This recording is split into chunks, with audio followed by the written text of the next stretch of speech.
Petit lapin, petit lapin.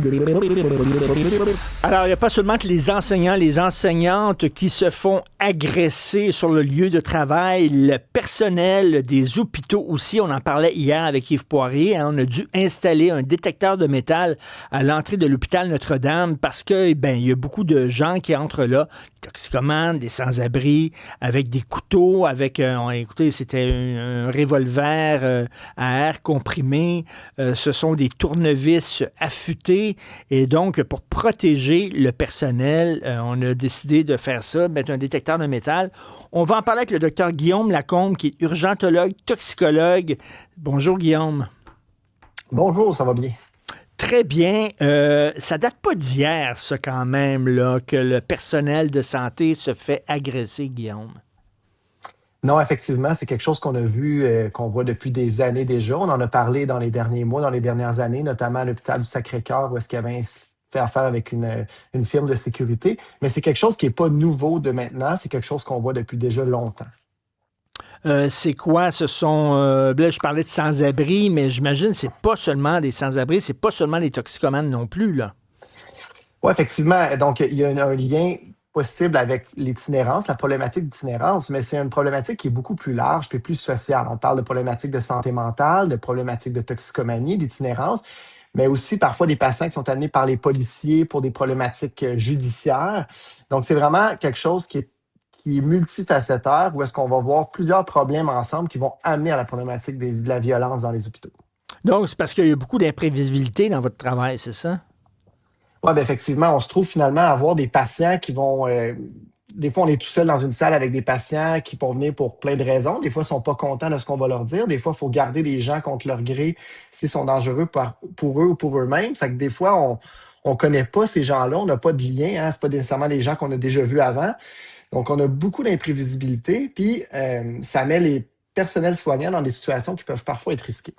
OK, écoute, les gens qui attendent aussi à l'urgence, là, on sait qu'il y a le temps d'attendre, des fois, ça peut être 10 heures. J'imagine qu'il y a peut-être des gens qui sont en maudit, là, puis qui déversent leur colère sur le personnel. Oui, c'est quelque chose qui arrive parfois.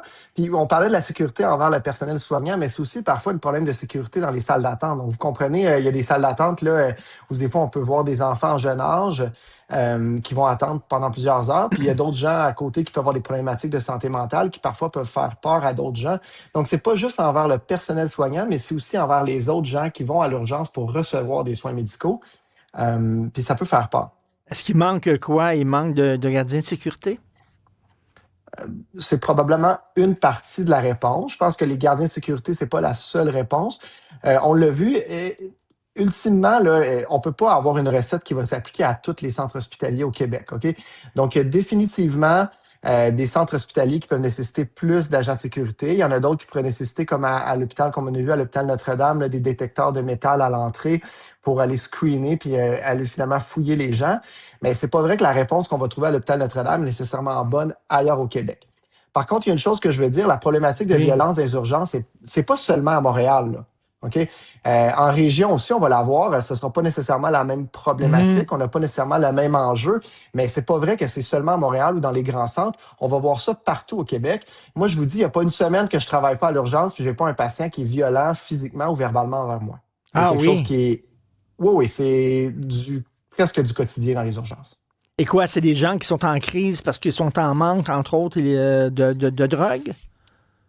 Pas nécessairement. Ça peut être effectivement des problématiques de toxicomanie. Ça peut être des gens intoxiqués qui sont amenés au département d'urgence parce qu'ils sont retrouvés dans la rue, dans un état, par exemple, qui peuvent être dangereux pour eux-mêmes.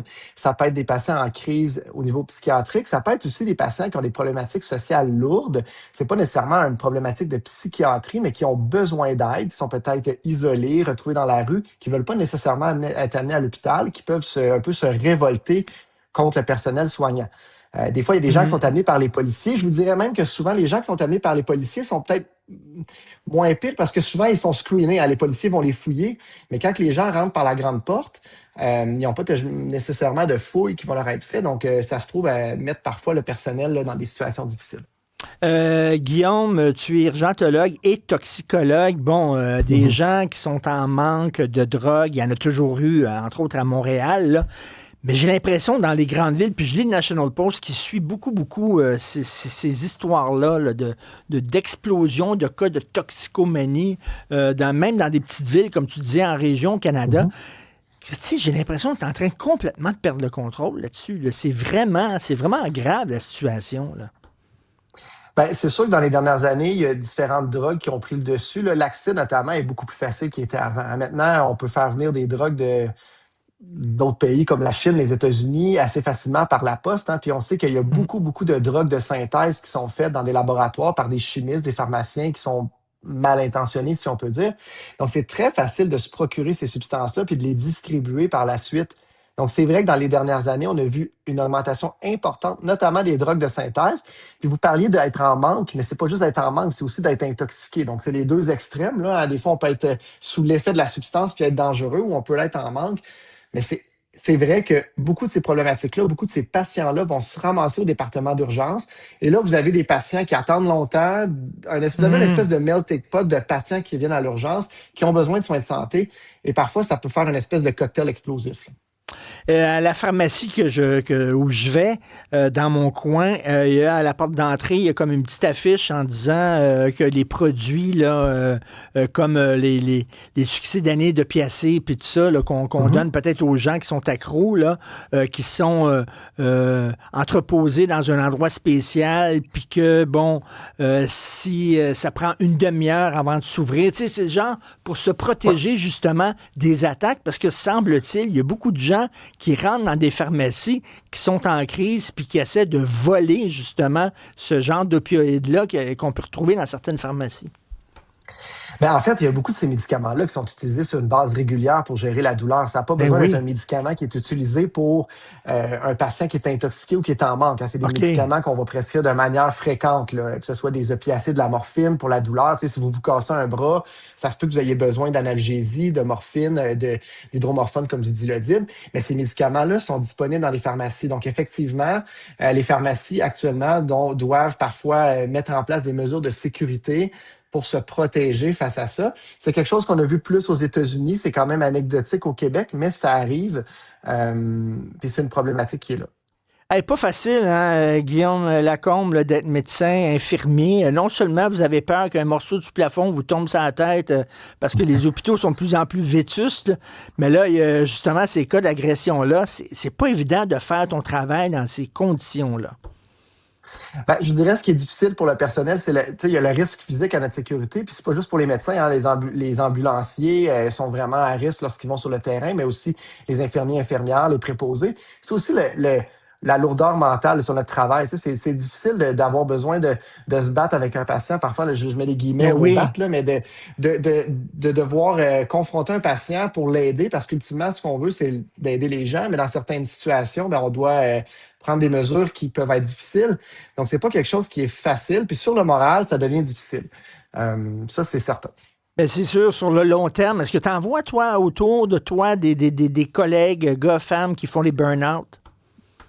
Oui, on en voit. Est-ce que c'est la seule raison? Probablement pas. Hmm. Là, je pense qu'il y a plusieurs Ben raisons qui non. expliquent ça. On en voit. Mais effectivement, parfois, la lourdeur du travail, je travaille presque exclusivement de nuit, donc on voit plus souvent ces patients-là la soir ou de nuit. Là. C'est sûr que c'est parfois quelque chose qui peut être lourd, peut être difficile. Je vous dirais, la plupart de mes collègues médecins ont tous déjà eu des menaces envers eux, des menaces assez personnelles, puis parfois ça peut être difficile à prendre là, lorsqu'on se fait menacer, puis ultimement, tout ce qu'on veut, c'est aider les gens. Ben oui. Ben merci pour le travail que vous faites. Docteur Guillaume Lacombe, urgentologue, toxicologue. Bon week-end. Merci beaucoup. Merci à vous.